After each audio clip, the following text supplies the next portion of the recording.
ये इतिहास रहा है कि देश को समाज हित में, देश के हित में किसी को इस देश के लोगों ने बलिदान दिया है।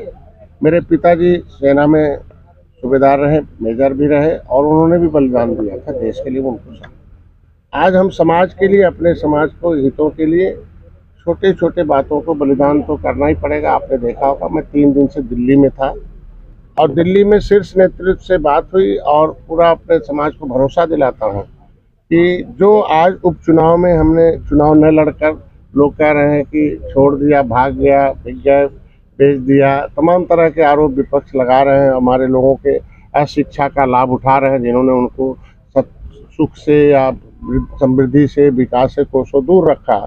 ऐसे लोग आज के दिन में कम से कम ये ट्वीट कर रहे हैं कि मेरा एक विचारधारा रहा कि हमेशा जीत चाहिए, सीट नहीं जीत चाहिए, मेरा एक विचारधारा रहे और उस जीत के सहारे हम जो है समाज को कुछ दे सकते हैं। उस जीत की देन रही है कि 2017 में मैं चुनाव लड़ा था और कांग्रेस, सपा, बसपा को उत्तर प्रदेश से हटना पड़ा, सत्ता से दूर करना पड़ा। जो एक इतिहास था, ये लाओ उनको लाओ, उनको लाओ, ये हटाओ, 2018 का भी इतिहास आपने देखा, 2019 में ऐतिहासिक जीत देखा, 2022 में ऐतिहासिक जीत देखा। उस जीत की देन है कि डॉक्टर संजय जैसा एक गांव में रहने वाला, एक नदी के किनारे, जंगल के किनारे रहने वाला व्यक्ति अपने समाज की वकालत करने का अवसर जो राष्ट्रपति तक हो, चाहे प्रधानमंत्री तक, चाहे गृह मंत्री तक हो, चाहे राष्ट्रीय अध्यक्ष हो, मुख्यमंत्री तक हो और आज के बीच में कैबिनेट में बैठकर हो। आज कम से कम इस उपचुनाव में जीत चाहिए। हम अपने को सौभाग्यशाली हूँ कि कम से कम हमारे इस मंत्र को विपक्ष के लोग भी ट्वीट कर रहे हैं कि नहीं, जीत चाहिए, सीट नहीं चाहिए। तो देश की कांग्रेस उत्तर प्रदेश में, जो देश की बड़ी पार्टी रही कभी, आज भी विपक्ष के रूप में, पार्टी के रूप में है, वो भी कह रही है कि नहीं, हमें जीत चाहिए, सीट नहीं चाहिए। तो मैं तो एक त्रेता में भगवान राम के निषाद राज के वंशज हूँ, जो किस तरीके से गले लगाया था, उस रावण पर जीत प्राप्त करने के लिए उन्होंने अपने को, आपने देखा होगा, सेना भी दिया था, गंगा पार करके जीत भी दिया था और जीत लेने के बाद आप देखो सुख का राज आया था।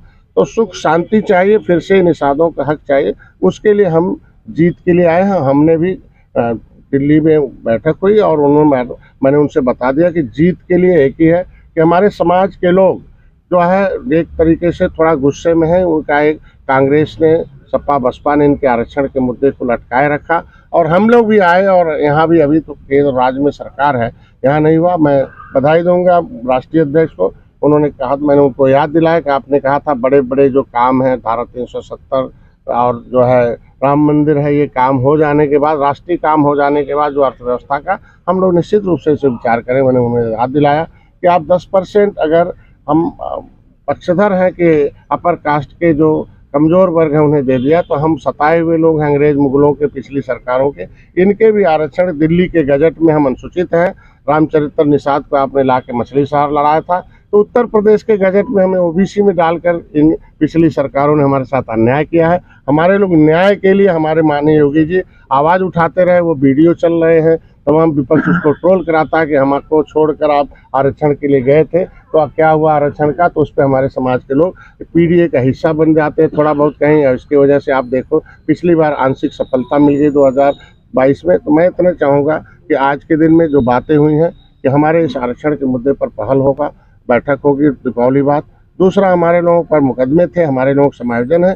जीत के लिए जितना भी हो सकता है हम खुले मन से भारतीय जनता पार्टी का समर्थन करते हैं। हमारे एक एक कार्यकर्ताओं की कोर कमेटी की बैठक हुई है कि नहीं, हम भारतीय जनता पार्टी को जिताने के लिए, और जो भी प्रत्याशी एनडीए का है वो, हम भारतीय जनता पार्टी कमल नहीं है बल्कि उसमें भोजन भरी थाली भी है, ये देखकर हमारे लोग, हमारे कार्यकर्ता वोट दबाएंगे और अपनी समस्याओं का समाधान कराएंगे और देश में एक अलग से एक उत्तर प्रदेश जो पहचान है, उत्तर प्रदेश सर्वोत्तम प्रदेश बने, इसके लिए हम लोग आए हैं। ये हमारे मिशन का कार्य है और मैं, हमारे अभिभावक स्वरूप हमारे पुराने साथी रहे हैं, मैं पाठक जी हैं, और मैं धन्यवाद दूंगा इनको कि कम से कम समय समय पर हमारी आवाज़ को दिल्ली तक हर जगह टेबल पर पहुंचाते रहते हैं। और मैं आज सौभाग्य हूँ कि हमारे बीच में आप आए हैं। कम से कम हम दोनों के गठबंधन पहले त्रेता में भी मजबूत रहे, आज भी हैं, कल भी रहेंगे और हमेशा के लिए रहेंगे। अपने पूर्व सांसद प्रवीण निषाद जी का, अपने सभी निषाद पार्टी के सभी वरिष्ठ नेताओं का, कार्यकर्ताओं का, कि उन्होंने गठबंधन धर्म का पालन करते हुए भारतीय जनता पार्टी के साथ लगातार कंधे से कंधा मिलाकर पूरे प्रदेश में, पूरे देश में काम कर रहे हैं। डॉक्टर संजय निषाद जी हमारे मित्र हैं और हम लोग पढ़ाई के दिनों के साथी हैं। डॉक्टर संजय निषाद जी ने जमीन से उठ करके उत्तर प्रदेश में और देश में अपनी मेहनत के बलबूते एक बड़ा मुकाम हासिल किया है। हम सब मिलकर के जीत के लिए लड़ेंगे और हर स्थिति में 9 की 9 सीटों पर विपक्षी प्रत्याशियों को, समाजवादी पार्टी के प्रत्याशियों को पराजित करेंगे। और सबसे बड़ी बात है, जो इंडी गठबंधन का खटाखट, फटाफट, सटासट जैसे जो खोखले वादे थे, लोगों को गुमराह करने वाले जो तरीके थे, बिल्कुल अब गुमराह उत्तर प्रदेश के लोग नहीं होंगे। उत्तर प्रदेश के लोगों ने समाजवादी पार्टी की कलई को, इंडी गठबंधन की कलई को, उनकी असलियत को समझ लिया है। इन लोगों ने हमेशा उत्तर प्रदेश में जब जब ताकत समाजवादी पार्टी को, इंडी गठबंधन को मिली है, गुंडे, बदमाश, माफिया, लुच्चे, लफंगे सत्ता के संरक्षण में पले और बढ़े हैं।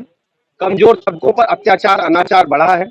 आप याद करिए, समाजवादी पार्टी के शासनकाल में निषादों पर जो अत्याचार हुआ है, निषाद पार्टी के लोग उसे कभी भूलेंगे नहीं। गुंडे, बदमाश खुलेआम बहू बेटियों की इज्जत आबरू को बुरी नजर से देखते थे, उन्हें परेशान करते थे, स्त्रियों का उत्पीड़न था, पूरी तरह देश की अर्थव्यवस्था ध्वस्त कर दिया गया था।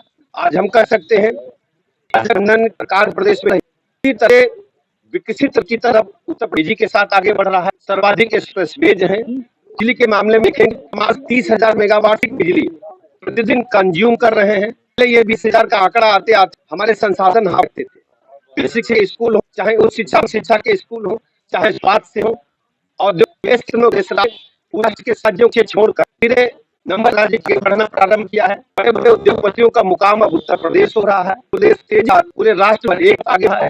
उत्तर प्रदेश की भारतीय पार्टी को माननीय मंत्री नरेंद्र मोदी महाराज के नेतृत्व में आशीर्वाद प्रदान करती है और उत्तर प्रदेश सरकार में आदरणीय मुख्यमंत्री योगी जी के नेतृत्व में कानून से लेकर स्ट्रक्चर लेकर आमूल चूल परिवर्तन सत्ता के बाद से अब तक हो चुका है। हम सब, चाहे हमारे निषाद पार्टी के राष्ट्रीय सुभाष के राष्ट्रीय ओम प्रकाश हो, हमारे अपना दल राष्ट्रीय आदरणीय पटेल जी है, हम सब अपने भारतीय जनता पार्टी गठबंधन के साथी मिलजुल करके लड़ेंगे। और हमारी ये मतलब हम सब की है कि जीत महत्वपूर्ण है। जैसे डॉक्टर साहब ने बताया, सब मिलकर 9 उपचुनाव में विजय हासिल करेंगे। इन्हीं शब्दों के साथ आप सब प्रातःकाल आए डॉक्टर साहब के आवास पर। मैं हृदय से आप सबका भी आभार प्रकट करता हूँ। बहुत बहुत धन्यवाद।